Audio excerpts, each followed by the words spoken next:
ప్రభుత్వం పరిపాలన ఎలా ఉందంటారు? బాగాలేదండి, దరిద్రంగా ఉంది. ఏ కరెంటు బిల్లు పెంచనన్నారు, పూర్తిగా రుణమాఫీ చేస్తారన్నారు.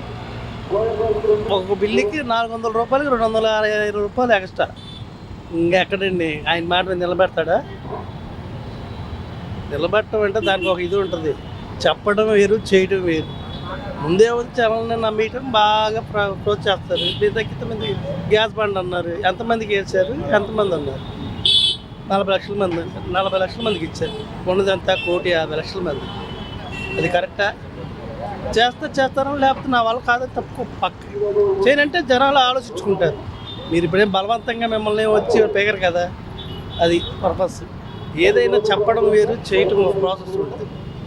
ఉచిత బస్సు అన్నారు, దీపావళికి అన్నారు. దీపావళి ఏ దీపావళి? 2028 దీపావళికా, 2029 దీపావళికా?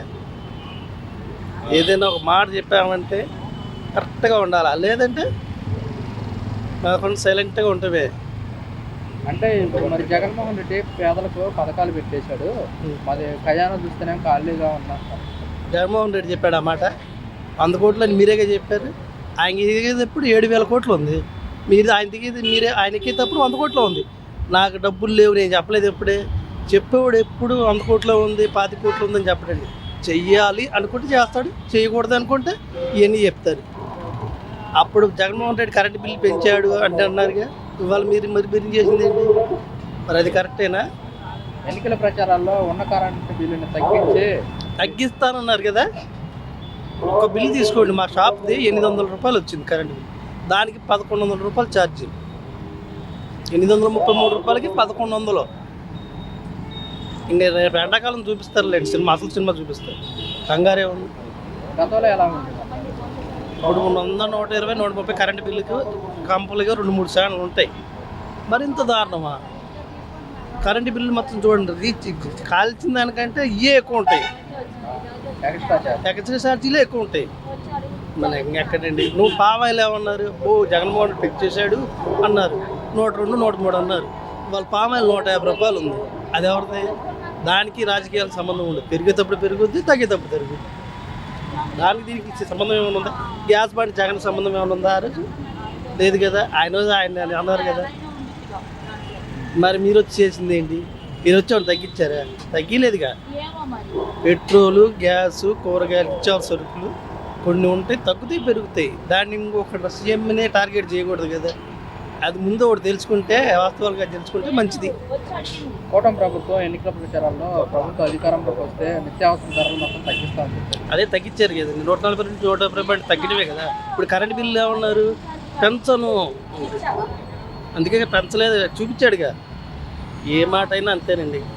ఆయన చెప్పాడంటే రివర్స్లో ఉంటుందని అర్థం చేసుకోవాలి. అదేనా 1 సంవత్సరం చేసినా, 14 సంవత్సరాలు 10 సంవత్సరాలు చేశాడు.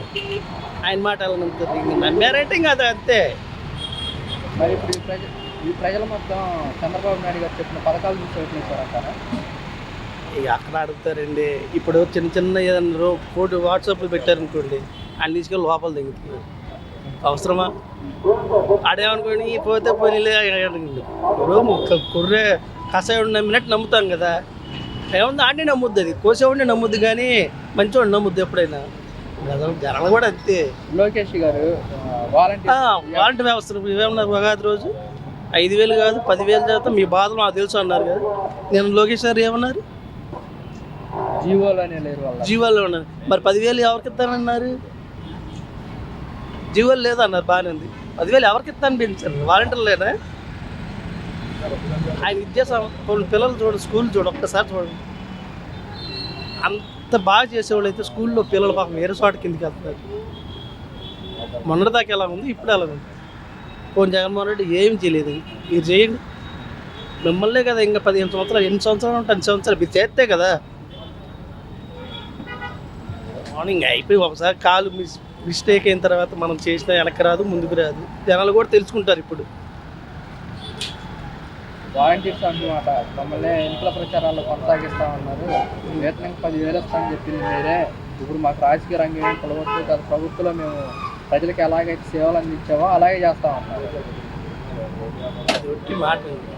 మాట వేరు, సందర్భాలు వేరు. అన్ని సందర్భాలు కుదరదు. వాళ్ళు చెప్పారు, నమ్మారు. అదొకటి అది కరెక్ట్గా ఎందుకు జరిగిందో లేదో కూడా తెలియదు. టీవీలో చూస్తూనే ఉన్నాం. ఇప్పుడైనా కదా వేరే రాష్ట్రాల్లో కూడా అదే కదా గోల. ఈఎంఎల్ దెబ్బ, ఈఎంఎల్ తేడా ఉంటాయి. దానికి వేసారా, జనాలు వేసారా లేదా, ఈఎంఎల్ ఎఫెక్ట్ అనేది కరెక్ట్గా తెలియదు. అది మరి ఇప్పుడు జగన్మోహన్ రెడ్డి సంక్రాంతి నుంచి ప్రజల్లోకి రాబోతున్నారు. మరి ఇప్పుడు దీనివల్ల మరి వైఎస్ఆర్ కాంగ్రెస్ పార్టీ పుంజుకున్న ఆయన వచ్చిన ఉపయోగం లేదండి. రేపు ఈఎంలు చేయరని ఏముంది? రేపు నుంచి బీజేపీతో కలిసి ఉంటే అప్పుడైనా చేయరని గ్యారంటీ ఏమైనా ఉందా? లేదు కదా. అప్పుడైనా తిరగటానికి తిరుగుతాడు ఉంది. రేపైనా చేయరని గ్యారంటీ ఏముంది? ఈఎంలు ఎవరికి అవకాశం ఉంది. ఇప్పుడు వాళ్ళు ముగ్గురు కలిసి ఉన్నారు అనుకోండి, రేపైనా గ్యారంటీ ఏముంది? లేదు కదా. ఏదైనా సింగిల్గా ఉన్నోడు మొగోడరండి. ఏదైనా సింగిల్గా పోరాడాలా, లేదా తప్పుకో. ఇప్పుడు ముగ్గురు వచ్చారు, ఆయన పర్సంటేజ్ ఏంటి, వీళ్ళ పర్సంటేజ్ ఏంటి? అదే కదా కరెక్ట్. సింగిల్గా పోరాడినాడు గొప్పవాడా, ముగ్గురు కలిపి జాతీయ పార్టీ కూటమి ఆడు గొప్పవాళ్ళ? ఏంటంటే జగన్మోహన్ రెడ్డి కూడా ఇంకా పోలింగ్ వదిలేసాడు, కానీ అది బీజేపీ చేతిలో ఉందండి. ఏదైనా వాళ్ళకి అనుకూలంగా ఉన్న ఒకలా ఉంటుంది. ఇప్పుడు చంద్రబాబు నాయుడు ఉన్నాడు, ఆయన మోడీ గారిని ఎన్ని మాట్లాడినాడు. జగన్మోహన్ రెడ్డి ఏ రోజైనా మోడీ గారిని ఏమన్నా పాలన అన్నాడు? వెళ్ళాడు, సైలెంట్గా డబ్బులు తెచ్చుకున్నాడు, చేసుకున్నాడు. ఆయన బాధపడ్డాడు, చేశాడు. ఆయన చేశాడు కాబట్టే కదా. అంత దారుణంగా ఎందుకు ఓడిపోతాడు? అది దానికి ఉండదండి లాజిక్. అది సెంట్రల్ దయ. మనం మాట్లాడడానికి కూడా బాగోదు అసలు. మోడీ గారి కూడా ఆలోచించుకుంటే మంచిది. ఎందుకంటే ఎవడు మంచి ఎవడు చెడు